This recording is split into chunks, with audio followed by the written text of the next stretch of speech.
Okay, మంచిదండి. ఈ యొక్క సాయంకాలపు కృతజ్ఞత కూడి వచ్చినటువంటి సహోదరులకు సహోదరులందరూ కూడా ప్రభు పక్షాన తెలియజేసుకున్నాను. మరి ఈరోజు మన సహోదరులు, మన ఆత్మీయులు పెద్దలు వీరయ్యన్న గారి కుమారుడు, రెండవ కుమారుడు మంజునాథ్ పుట్టినరోజు వేడుకగా మరి ఈ యొక్క సంఘంలో సహోదరుల మధ్య, సహోదరిమణుల మధ్య కూడా ఇటువంటి కార్యక్రమాన్ని జరిగించుకున్నట్టుకు దేవుడు మనకి ఇచ్చిన అవకాశాన్ని బట్టి మరి మనందరం కూడా దేవునికి ఎల్లప్పుడూ కృతజ్ఞతాస్తుతులు చెల్లిద్దామండి. అయితే పిల్లగాన్ని పెంచే విషయంలో తల్లిదండ్రుల పాత్ర ఏమై ఉన్నదనే విషయంలో ఒక చిన్న సందర్భాన్ని మనం ఆలోచిద్దాం. తరచుగా మనం ఎప్పుడు చదువుకునేటువంటి ఉద్దేశమే సామెతల గ్రంథం 22వ అధ్యాయం 6వ వచనం చదువుదాం ఒకసారి. బాలుడు నడవవలసిన త్రోవను వానికి నేర్పుము, వాడు పెద్దవాడైనప్పుడు దాని నుండి తొలగిపోడు. బాలుడు నడవవలసిన త్రోవను వారికి నేర్పము అన్నాడు. ఎందుకు నేర్పాలని మనం బాలుడికి? ఆయన నడవలసిన త్రోవను మనం ఎందుకు నేర్పాలి? మనకి ఇది ప్రశ్న, ఎందుకు నేర్పాలి? అది దేవుని ఆజ్ఞలో అది ఒక ఆజ్ఞ ఉంది కాబట్టి బాలుడు నడవలసిన త్రోవను మనం వారికి నేర్పాలన్నమాట. ఇది ఎక్కడుంది? ద్వితీయోపదేశకాండం చూడండి.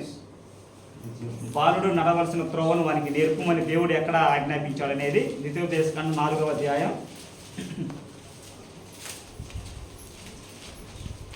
బాలుడికి మనం ఎందుకు నేర్పాలంటే అది దేవుడు ఆజ్ఞ ఉంది, అది మనం మొదటగా గ్రహించాలన్నమాట. 4 చదవండి, ఫస్ట్ 4:9 వచనం చదవండి.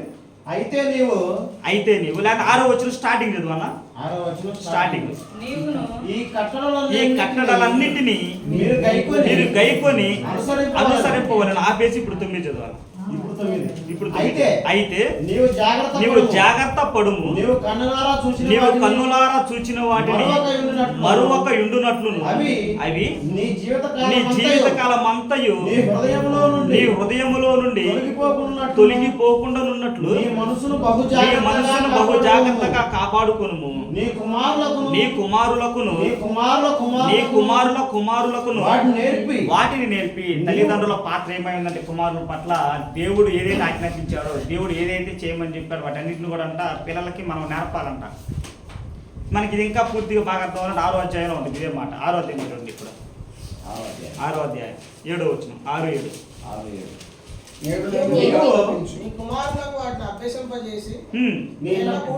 ఎప్పుడు నేర్పాలో చూడండి. నీ ఇంట కూర్చుంటున్నప్పుడు, త్రోవను నడుచున్నప్పుడును, పండుకున్నప్పుడును, లేచినప్పుడును వాటిని గురించి మాట్లాడవలెను. పిల్లలతో వాక్యం గురించి అంట ఏ సందర్భాల్లో మాట్లాడాలి? పడుకున్నప్పుడు, కూర్చుంటున్నప్పుడు, త్రోవన వెళ్ళినప్పుడు, వీటన్నిటినప్పుడు అంట పిల్లలతో వాక్యం నేర్పాలంట. మనం మాట్లాడతాం వాక్యం పిల్లలతో. అసలు మన ఈ సందర్భాలు అస్సలు ఏమైనా కొద్దిగైనా సరే, అది స్త్రీలమని పురుషులమని ఎవరైనా సరే మన పిల్లలకి వాక్య విషయాలు ఏమైనా పంచుకుంటామా? మే సహోదరులు అయితే పంచుకుంటా ఉంటాంలే, కానీ సహోదరులు కాదు, కన్న తల్లిదండ్రులు పిల్లలకి వాక్యం నేర్పే విషయం ఎలా ఉంటున్నారు? పంచుకున్నారు లేదా? దేవుని మాటలు ఏదైనా సరే ప్రార్థన చేయను, లేకపోతే ఇదేమో ఇదిగో చిన్నపిల్లల కథలు చాలా ఉండే. ఆదాం అదంట, అబ్రహాం గారు అలా జీవించారు, శారమ్మ గారు ఇలా జీవించారు, నువ్వు అలా ఉండాలి, నువ్వు ఎలా ఉండాలని పిల్లలతో చెప్పిన సందర్భాలు బహుశా చాలా తక్కువ అనుకుంటా. కాబట్టి పిల్లలకి దేవుని యొక్క విషయాలు ఎలా తెలుస్తాయి అంటే తల్లిదండ్రుల ద్వారా తెలుస్తాయి. ఎందుకంటే తల్లిదండ్రులే మొదటగా వాళ్ళు గ్రహించేది తల్లిదండ్రుల దగ్గర నుంచి. ఏదైనా సరే మన ప్రవర్తన కానీ, మాట్లాడే విధానం కానీ, మనం చెప్పే మాటలు కానీ. ఒకవేళ చిన్నపిల్లలు ఆలోచించండి, మీరు చిన్నపిల్లలు ఎక్కువగా బూతులు మాట్లాడుతున్నారు అనుకో, ఆ ప్రభావం తల్లిదండ్రులదే, పిల్లలు కాదు. ఎందుకంటే వాళ్ళు రహస్యంగా భార్యాభర్తలు ఇళ్ళలో గొడవలు ఆడుకొని ఇష్టానుసారంగా తిట్టుకుంటున్నప్పుడు ఆ పిల్లలు ఏం చేస్తారు? ఆ మాటను చూస్తూ ఉంటారు. అయ్యే మాటని వాళ్ళు కూడా ఎక్కడొక్కడ ప్రయోగిస్తారు. కాబట్టి చాలా జాగ్రత్తగా ఉండాలి పిల్లల మధ్యలో మాట్లాడుకునే విషయాలు కానీ. కాబట్టి తల్లిదండ్రులుగా మనం చేయాల్సినటువంటి బాధ్యత ఏంటంటే పిల్లగాడు పండుకున్నప్పుడు, నడిచినప్పుడు, త్రోవలు నిలిచినప్పుడు దేవుని యొక్క మాటలను చెప్పగలిగేటట్టు ఉండాలి.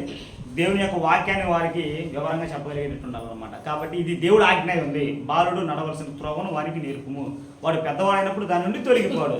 ఇది ఎందుకు మనం పిల్లలకి నేర్పాలంటే ఇది దేవుని యొక్క ఆజ్ఞ ఉంది అనేది మొదటి పాయింట్. అయితే మనం ఆలోచించాల్సింది ఏంటంటే ఇప్పుడు దేవుడు ఆజ్ఞను గనక బాలుడు నడవలసిన త్రోవను నేర్పకపోతే కలిగే నష్టం ఏంటి? అది దేవుడు ఆజ్ఞ ఉన్నది మొదటి పాయింట్. మనము గనక బాలుడు నడవలసిన త్రోవన గనక మనం వారికి నేర్పకపోతే మనకు కలిగే నష్టం ఏంటి? ఇది ధర్మశాస్త్రం ప్రకారం ఆలోచిద్దాం. క్రొత్త నిబంధనకి ముగింపులో 2 మాటలు మాట్లాడి ముగించేసుకుందాం. మనం ధర్మశాస్త్రం ప్రకారం ఏం నష్టం వచ్చింది అంటే పిల్లలకి నేర్పాల్సిన స్థితి మనం నేర్పకపోతే వారికి ఏ నష్టం వచ్చింది అనేది మనం ఆలోచిద్దాం. సమూయేలు గ్రంథం చూడండి, మొదటి సమూయేలు గ్రంథం సుపరిచితే మనకి ఇది. మొదటి సమూయేలు గ్రంథం సమయానికి యాజకులకు ఎవరున్నారు? ఏలీ గారు ఉన్నారు. ఏలీ యొక్క 2 కుమారులు యాజకులుగా సేవ చేస్తా ఉన్నారు. ఆ 2 కుమారుల పేర్లు ఏంటి? మనకు అది 5వ వచనం చదవండి. 5వ వచనం కనిపించింది. మొదటి సమూయేలు గ్రంథం మొదటి అధ్యాయం 3వ వచనం చివర ఉంటుంది. 3వ వచనం చివర. ఆ కాలమున ఏలీ యొక్క 2 కుమారులకు హోఫ్ని ఫీనెహాసులు యెహోవాకు యాజకులుగా ఉండేది. అప్పట్లో ఏలీ అనేటువంటి వ్యక్తి యాజకులు ఆ తరంలో ఎలా ఉండిద్దంటే తండ్రి తర్వాత ఆ బాధ్యతలు ఎవరు చేపట్టాలి? కుమారులు చేపట్టాలి. అది తరతరాలకు వచ్చేటువంటి ఆచారం అన్నమాట. ఆ రకంగానే ఏలీ గారు యాజకులుగా ఉన్న తర్వాత ఏలీ గారు బహు వృద్ధుడైపోయిన తర్వాత ఆ బాధ్యతలు ఎవరికి అప్పచెప్పాడు? 2 కుమారులకు అప్పచెప్పాడు. ఫీనెహాస్కి హోఫ్ని గారికి 2 కూడా అప్పచెప్పిన తర్వాత అయితే వారి కుమారులు దేవుని పట్ల ఎలా ఉన్నారనేది 19వ వచనం చూడండి. వారి కుమారులు దేవుని పట్ల ఎలా ఉన్నారనేది, ఏలీ కుమారులు దేవుని పట్ల ఎలా ఉన్నారనేది 12వ వచనం, 2వ అధ్యాయం 12వ వచనం చూడండి. 2:12 అక్క. ఓకే. ఏలీ కుమారులు యెహోవాను ఎరుగని వారై మిక్కిలి దుర్మార్గులై ఉండ్రి. ఏలీ కుమారులు అంటే యెహోవాను ఎరగలేదంట. ఏలీ గారు చేయాల్సిన పనేంటి? పిల్లలకు చెప్పాల్సిన పనేంటి? ధర్మశాస్త్రం గురించి. అప్పుడు ధర్మశాస్త్రం వచ్చిందా రాలేదా? ధర్మశాస్త్రం వచ్చింది, కట్టడలు వచ్చినాయి, నియమాలు వచ్చినాయి. ఒక యాజకుడు తన కుమారులకు ఏమి ప్రకటించాలో, ఏమి చెప్పాలో, ఏమి బోధించాలో మొత్తం వచ్చేసింది అప్పటికి. అయినప్పటికీ వారి కుమారులు ఎలా ఉన్నారంటే యెహోవాని ఎరగలేదంట వాళ్ళు. ఇదే మాట మన న్యాయాధిపతుల గ్రంథంలో ఒక సందర్భంలో చూస్తాం. యెహోవాని ఎరగనే తరం, యెహోవా ముందు మెడ వంచిన తరం ఒకడు పుట్టిందన్నాడు. అలా ఉందన్నమాట. అంత పరిపూర్ణ ధర్మశాస్త్రం వాళ్ళ ముందుకు వచ్చినప్పటికీ వాళ్ళ కుటుంబంలోనే ఒక వ్యక్తి దేవుని పరిచర్య చేస్తున్నప్పటికీ కూడా దేవుడు ఎవరో తెలియలేదంట వాళ్ళకి.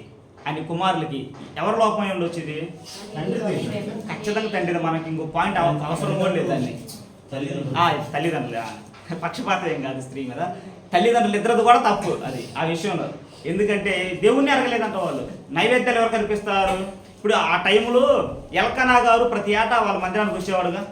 ఎల్కానా గారు ప్రతి ఏటా మందిరానికి వచ్చి బలులు అర్పించడం, ఆ హన్నా గారి విషయమై విజ్ఞాపన ప్రార్థన చేయడం ఇవన్నీ వారు చూస్తున్నారా లేదా? మరి వీళ్ళు ఎందుకు దేవుణ్ణి ఎరగని వారై ఉన్నారు?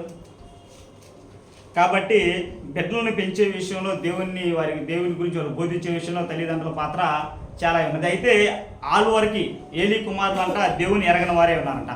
వారి యొక్క తప్పు అక్కడ తాగిపోలా. కేవలం వాళ్ళు దేవుని ఎరగని వారై అక్కడ తాగిపోలేదన్నమాట. వారు చేసినటువంటి అకృతాలు చాలా ఉన్నాయంట. ఇంకా కిందగానే వస్తే ఏముంటుందంటే ఆనాడు కాలంలో ఆనాడు అర్పించినవి ఉంటాయి. కొన్ని జంతువులు అర్పించినవి ఏమంటాయి అంటే శ్రేష్టమైన భాగం వారికి ఇవ్వాలి, యాజకులు ఇవ్వాలి. అది రూలు రెక్క ప్రకారం. ఆ రూల్కి ఎలా తీసుకోవాలంటే వాళ్ళ ఇష్టానుసారంగా తీసుకోకూడదు. వాళ్ళు వండుకుంటున్నప్పుడు ఉడకబెడుతున్నప్పుడు అంట వాళ్ళ దగ్గర ఒక కొంకి ఉండిద్ది. ఆ కొంకిని కనుక ఆ పాత్రలో ముంచి ఎంత మోసం వస్తే అంతే తీసుకోవాలి వాళ్ళు. అది వారికి ఏర్పరిచినటువంటి రూల్ అది. వీళ్ళు దాన్ని అతిక్రమించి ఏం చేస్తారంటే ఆ పచ్చి మాంసానే తీసుకుంటున్నారంట, శ్రేష్టమైన వాటిని తీసుకుంటున్నారంట. అదేమైందంటే దేవునికి అది కూడా చాలా బాధ కలిగించి దేవునికి. ఆ మాట కూడా చూడండి ఒక సందర్భంలో. ఆ మాట కూడా దేవునికి బాధ కలిగించే సందర్భం. అది కూడా 2వ అధ్యాయం 17వ వచనం చూడన్నా. 17వ వచనం 2:17. అందువలన జనులు యెహోవాకు నైవేద్యము చేయుటయందు అసహ్యపడుటకు ఆ యవ్వనులు కారణమైరి కనుక వారి పాపము యెహోవా సన్నిధిని బహు గొప్పదేనంట. వాళ్ళు జంతు బలుల అర్పణలు ఇయడానికి వచ్చినప్పుడు అంట వాళ్ళు చేసే వికృత శాస్త్రాలు చూసి వీళ్ళకి ఇసుకొచ్చేసిందంట. వచ్చిన భక్తులు ఈయటానికి కూడా రాట్లా. ఇదేంది వచ్చింది, మేము దేవునికి ఇద్దామని వస్తున్నాం. దేవునికి ఈయడానికి వచ్చినప్పుడు వాళ్ళు ఏం తీసుకోవాలి? వారికి కేటాయించబడినటువంటి భాగమే వాళ్ళు తీసుకోవాలి. అలా కాకుండా వచ్చిన మాంసాన్ని మొత్తాన్ని వాళ్ళే తీసుకుంటున్నారంట. తీసుకునేసరికి దేవునికి అక్కడ వచ్చే జనాంగం ఆగిపోతున్నారు, వచ్చేటటువంటి విశ్వాసాలు ఆగిపోతున్నారు. అక్కడ పరిచర్య మందిరం దగ్గర వచ్చి విశ్వాసాలు ఆగిపోతునేసరికి దేవునికంటే ఇది బహుకోపం పుట్టించిందంట. ఈ విషయం బహుకోపం పుట్టించి ఈ విషయాన్ని ఇదే విషయం కాకుండా 22వ వచనం కూడా చూడండి, వాళ్ళ ఇంకొకని 20 ఏలి బహు వృద్ధుడాయను ఇశ్రాయేలీయులకు తన కుమారులు చేసిన కార్యములన్నీ వారు ప్రత్యక్షపు గుడారము యొక్క ద్వారము దగ్గరకు సేవ చేయుటకు వచ్చిన స్త్రీలతో శయనించుటయను మాట చెవిని పడగా. అయితే వారు చేసినటువంటి వికృత శాస్త్రం ఇంకోటి ఏంటంటే, ఆ మందిరానికి ఎవరైతే స్త్రీలు సేవ చేయడానికి వస్తున్నారో అప్పుడు సేవ ఏంటంటే మందిరాన్ని ఊడటం శుభ్రం చేయడం అన్నమాట. ఎవరైతే ఆ సేవ చేయడానికి వస్తున్నారో ఆ స్త్రీలతో ఏమంటే వీళ్ళు యాజకులు శయనిస్తున్నారంట. ఇది దేవునికి తెలిసి ఇక ఏలీ గారి దగ్గరకు వచ్చి మాట్లాడుతున్న సందర్భంలో ఏలీ గారు కుమారుని ఇచ్చేస్తున్నట్టే ఉంటుంది. చూడండి ఇక్కడ 23 వచనం, ఈ జనములందరూ మీరు చేసిన చెడ్డ కార్యములు నాకు వినబడి. ఏలీ గారు కుమారుతో మాట్లాడుతున్నాడు. ఇలాంటి కార్యములు మీరు ఎందుకు చేయుచున్నారు? నా కుమారులారా ఇలాగు చేయవద్దు. నాకు వినబడినది మంచిది కాదు. యెహోవా జనులను మీరు అతిక్రమింప చేయుచున్నారు. అయితే మనకి ఈ సందర్భం ఎలా ఉండిద్ది అంటే హెచ్చరిస్తున్నట్టే ఉండిద్ది. ఏలీ గారు తన కుమారుని హెచ్చరిస్తున్నట్టే ఉండిద్ది. కానీ దేవుడు ఏలీ గారితో ఇంకొక మాట మాట్లాడతాడు. నీవు నీ కొడుకుల్ని నాకంటే ఎక్కువగా నువ్వు ప్రేమించావు కాబట్టి వాళ్ళు నువ్వు గద్దించలేకపోయావు. చూడండి, ఇదే సందర్భంలో కుమారులు తప్పు చేస్తారేమో అన్న ఆలోచన మనసులోకి రాగానే ఒక భక్తుడు చేసిన పని ఏంటి? ఏబు గారు ఏం చేశారు? ఏబు గ్రంథం 1వ అధ్యాయంలో అది కూడా చదవండి ఒకసారి. చూడండి, ఆ సందర్భం అసలు చెప్పాలంటే యోబు గారు అంటే పితరుల కాలం సంబంధించిన ఆయన, ధర్మశాస్త్రం సంబంధించిన ఆయన కాదు. యోబు గారు ఆది కాండంలో ఉన్నటువంటి పరిస్థితి యోబు గారిది. ఆ స్థితిలోనే ధర్మశాస్త్రం లేనప్పుడే, ధర్మశాస్త్ర కట్టడలు లేనప్పుడే యోబు గారంట తన కుమారులు హృదయంలో ఏదైనా తప్పు చేస్తారేమో అన్ని బలులు ఇచ్చాడంట. చూడండి, యోబు గ్రంథం 1వ అధ్యాయం 4-5 వచనాలు. వంతుల చొప్పున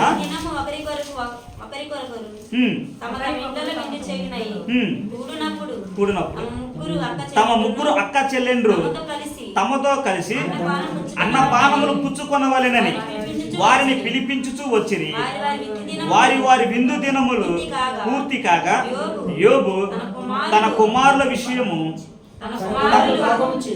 తన కుమారులు పాపము చేసి తమ హృదయంలో దేవుని దూషించురేమో అని వారిని పిలవనంపించి వారిని పవిత్రపరిచి అరుణోదయము లేచి వారిలో ఒక్కొక్కరి నిమిత్తమై దహన బలి అర్పించుచూ వచ్చెను. చూడండి, అక్కడ ఒక గొప్ప విందు జరిగిందంట. ఆ విందులు అన్ని సహజమైన విందులు ఏముంటదంటే కొద్దిగా సంతోషం ఉంటుంది, అడావిడి ఉంటుంది.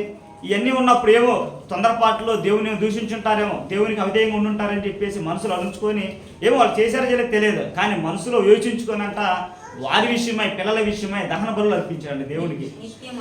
ఇలా ఉన్నారు. ఆ యోబు గారు ఎలా ఉన్నారు? ధర్మశాస్త్రం లేనప్పుడు యోబు గారు తండ్రి పాత్ర ఎలా ఉన్నాడు? ధర్మశాస్త్రం ఉన్నప్పుడు ఏలీ గారు యాజకత్వం వహించి ఏలీ గారు ఎలా ఉన్నారు? తమ కుమారుల పట్ల నిర్లక్ష్యంగా ఉన్నారన్నమాట. బైబిల్లో కొన్ని మాటలు ఎప్పుడు ఉంటాయండి? బైబిల్లో ఎప్పుడు కొన్ని మాటలు ఉంటాయి సర్వకాలికం. అది అన్ని కాలాలకు వర్తించే మాటలు కొన్ని ఉంటాయి. అన్ని కాలాలకు వర్తించే మాట ఏంటంటే మత్తయి సువార్త 10వ అధ్యాయం. చూడండి, మత్తయి సువార్త 10వ అధ్యాయం అన్ని కాలాలకు వర్తించే మాట. మత్తయి సువార్త 10వ అధ్యాయం 37వ వచనం చూడండి.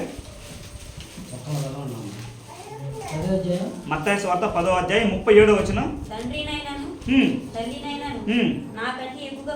నాకంటే ఎక్కువగా ప్రేమించువాడు నాకు పాత్రుడు. అది పితరుల కాలమా, ధర్మశాస్త్ర కాలమా, క్రొత్త నిబంధన కాదు, ఏ కాలమైనా సరే సర్వకాలికం అనమాట ఆ మాట. నాకంటే మీరు ఎక్కువగా ఎవరిని ప్రేమించినా మీరు నాకు పాత్రులు కానేరరు. ఇక్కడ ఏమవుతుందంటే ఏలీ గారి సందర్భం దగ్గర ఏమవుతుందంటే తన కుమారుల్ని ఎక్కువగా ప్రేమించాడేమో, దేవుని కంటే ఎక్కువగా ప్రేమించాడేమో, అందుకే ఎక్కువ గద్దించలేకపోయాడు. ఎక్కువగా వాళ్ళని మీరు ఖండించలేకపోయాడు. ఇదే సందర్భంలో, ఎందుకంటే ఇదే సందర్భంలో సమూయేలు గారి కుమారు కూడా అలానే ఉన్నారుగా. మరి దేవుడు ఎందుకు సమూయేలు గారిని ఏలెత్తి చూపించలేదు? గద్దించిన సందర్భాలు ఉన్నాయి. ఇక్కడ ఏలీ గారు ఏం చేశారంటే పట్టి పట్టినట్టు ఉన్నారన్నమాట. అదే సందర్భాన్ని ఆయన మాటలను చూద్దాం. చూడండి, దేవుని మాటలోనే ఉంటది సమూయేలు గ్రంథం. ఆయన మాటలను చూద్దాం. 2వ అధ్యాయం 2:29 అన్న. సమూయేలు 2:29 చూడండి, దేవుని మాటల్లోనే.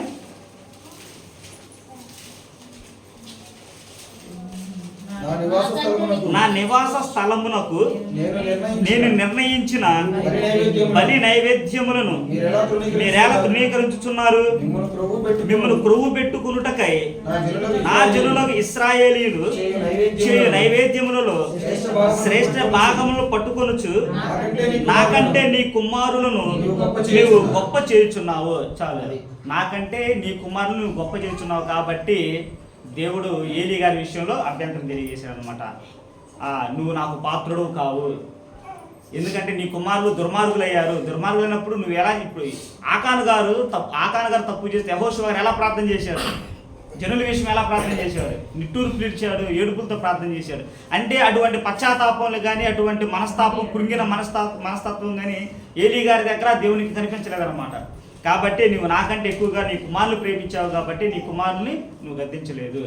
దాన్ని బట్టి చూడండి, సరైన మార్గంలో బాలురు నడవలసిన త్రోవను వారికి నేర్పకపోయేసరికి తండ్రికి పడిన శిక్ష ఏంటో తెలుసా? అక్కడ తండ్రికి పడిన శిక్ష, ఆ వంశంలోనంట ముసలితనం వచ్చే వరకు ఎవరు ఉండరంట. అంటే మ్యాక్సిమం యవన ప్రాయంలోనే కొంత వయసు ఉండంగానే చనిపోతారంట. అది అంటే యెహోవా కోపం ఎన్ని ఒక 2-3 తరాలు మనుషుల మీద ఏలుబడి చేసింది. ఆ 2-3 తరాలకు దేవుడు దాన్ని తీసేస్తారనుకో. అయినప్పటికీ ఈయన బాలు నలవలసిన త్రోవను నేర్పపోయేసరికి ఇతని వంశంలో కొంతవరకు కొన్ని సంవత్సరాల వరకు అంట ముసలితనాన్ని ఎవరు చూడలేకపోయారంట. యవనంలోనే చనిపోవడం జరిగింది. యాజకత్వం తన నుంచి తీసివేయబడింది.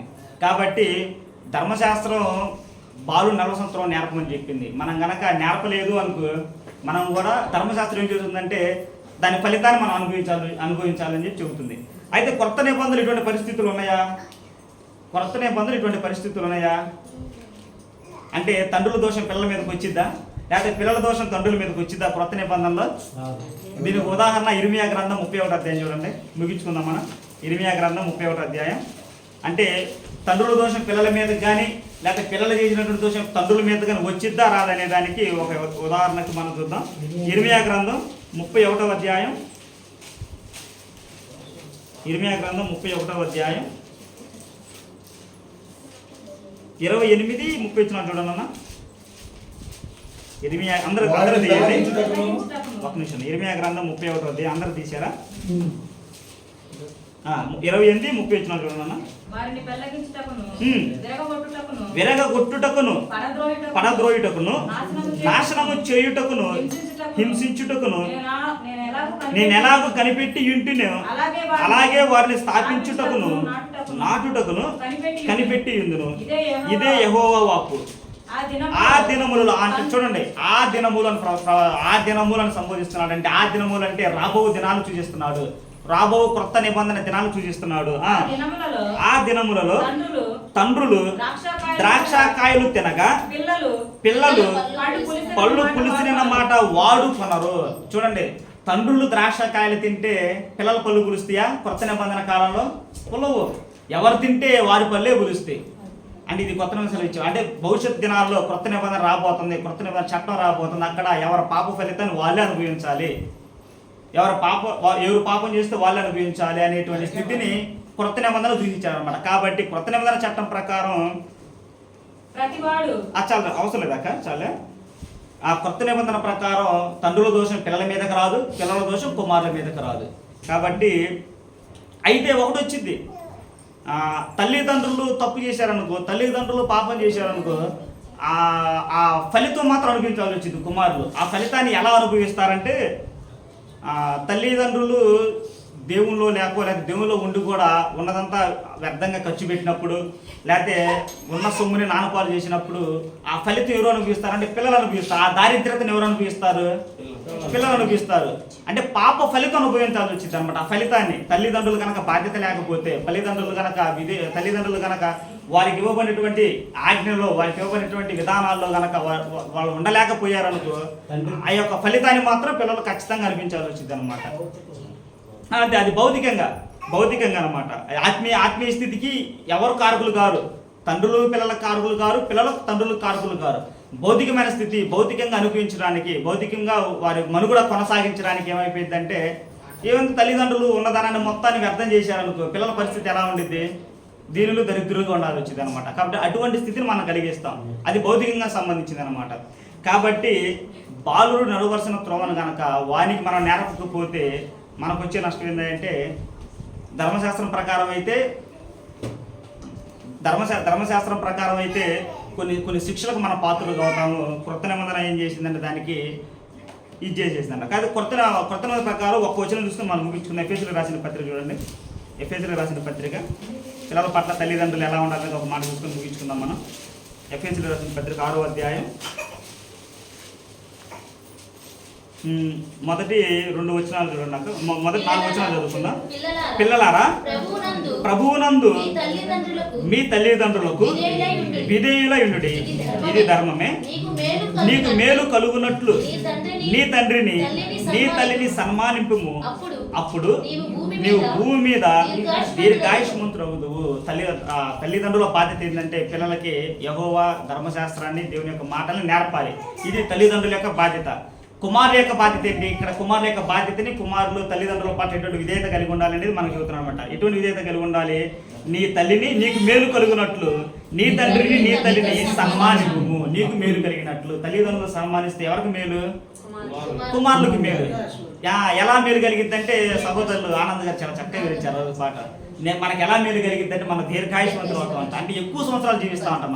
మన తల్లిదండ్రులు కనుక మనం సన్మానిస్తే ఆయుష్కాలం మనకి పెరిగిద్దంట. ఆ రకంగా మనం దీర్ఘాయుష్మంతులు అవుతాం. చదవక ఇది వాగ్దానముతో కూడిన ఆజ్ఞలో మొదటిది. తండ్రులారా మీ పిల్లలకు కోపము రేపక ప్రభు యొక్క శిక్షలోను బోధలోను వారిని పెంచుడి. తండ్రుల బాధ్యత కూడా ఎలా ఉండాలంటే పిల్లలకి కోపము రేపక ప్రభు యొక్క శిక్షలోను బోధలోను వారిని పెంచాలి. ఇది తల్లిదండ్రుల యొక్క బాధ్యత అన్నమాట. కాబట్టి పిల్లల్ని నేర్పే విషయంలో పిల్లలకి దేవుని యొక్క మాటలో నేర్పే విషయంలో అది ఎలా ఉందంటే దేవుని యొక్క ఆజ్ఞ ఉంది. అలానే పిల్లలు తల్లిదండ్రులకు మనం కూడా ఎలా ఎటువంటి విధానం కలిగి ఉండాలి? విధేయులై ఉండాలి, వారిని సన్మానించే విధానం కలిగి ఉండాలి. వారిని సన్మానిస్తే మనకు వచ్చేటువంటి ఉపయోగం ఏంటంటే మన దీర్ఘాయుష్మంతులు అవుతాం, మనం ఎక్కువ సంవత్సరాలు జీవించగలుగుతాం, ఎక్కువ పరిచయంలో ఉండగలుగుతాం. కాబట్టి పిల్లలు తల్లిదండ్రుల పట్ల విధేయత కలిగి ఉండాలి. అలాగే తల్లిదండ్రులుగా మనం ఎలా ఉండాలంటే వారికి ఎల్లప్పుడూ కూడా దేవుని యొక్క మాటలను, దేవుని యొక్క ఉపదేశాన్ని ఎప్పుడు కూడా అభ్యాసం చేసేవారిలాగా మనం ఉండాలన్నమాట. కాబట్టి ఈ యొక్క పుట్టినరోజు యొక్క కార్యక్రమంలో ఇటు మాటలు శ్రద్ధగా విన్నటువంటి మీకు అవకాశం ఇచ్చినటువంటి సువార్థికులు శ్యామన్న గారికి ప్రేమపూర్వకంగా తెలియజేసుకుని సెలవు తీసుకున్నాం. అందరూ వందనాలు.